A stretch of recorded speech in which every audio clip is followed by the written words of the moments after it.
Deux petites questions pour Madame Faucheux. Alors sans doute dû à ma dernière intervention sur la gratuité, c'est bien, mais les places, c'est mieux. Je me suis retrouvé destinataire de quelques petites questions complémentaires sur le fonctionnement de la voiture Lapi, visiblement qui doit poser plus d'inquiétude qu'elle devrait. Et je me suis donc dit que j'allais poser la question et je transférerai la réponse. La première question qu'on va poser, c'est qu'est-ce qui se passe quand on va régler pendant qu'on va au parc-mètre, payer, et que la voiture passe à ce moment-là. C'est ce type de question qui inquiète nos concitoyens.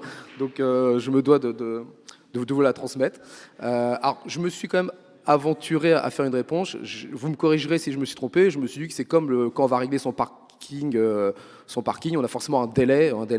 Mais voilà, quel est ce délai c'est parce que normalement, il y a un scooter après qui passe pour vérifier s'il y a bien si c'est bien enregistré. Donc, qu'en est-il des personnes qui vont régler pendant qu'elles se font flasher? La deuxième question, alors là, par contre, je n'ai pas apporté du tout de réponse parce que j'y avais pas pensé. Qu'en est-il des zones à disque, les zones bleues? Parce que là, par nature, la Lapi ne va pas les flasher puisqu'on ne rentre pas sa plaque d'immatriculation. C'est un disque, un eurodateur.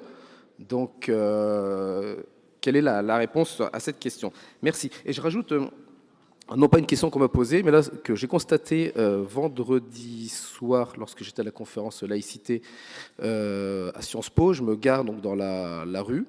Et avant moi, il y avait une dame qui était à vouloir régler.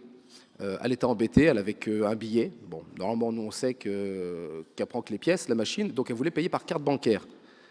Or, il n'y avait que le sans contact. Il y avait pas, on ne pouvait pas mettre la carte et faire le code. Et bon, elle a dit qu'elle n'avait pas le sans contact sur sa carte.